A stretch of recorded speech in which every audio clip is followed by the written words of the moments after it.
I have some thoughts before the end of the election. If you think things in Missouri could be better, it's time for a change.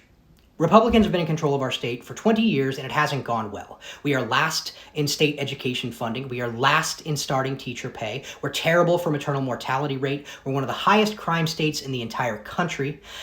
Our economic prosperity hasn't been good. If you like politicians who support local law enforcement, well, the Republicans in our state passed a law that effectively would defund the police by forcing a $50,000 fine onto them per employee if they simply enforce laws Republicans don't like. What about government corruption? How about Mike Parson giving kickbacks to his buddies via no-bid contracts? Or our state treasurer using taxpayer dollars and state pensions to basically play Wolf of Wall Street, trying to change the Missouri Constitution to do so?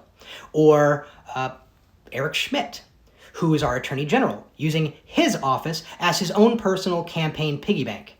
What about government incompetence? Nobody likes that, right? Well, Republican leaders in our state have been unable to fund or staff the Department of Mental Health Services or Department of Social Services to protect our kids. They have been unable to get up and running a prescription drug monitoring program that would help with the opioid crisis. They had to be bailed out by the federal government because they ran our Medicaid program so poorly. And most recently, they got money from the federal government for infrastructure and they couldn't spend it without failing rural communities.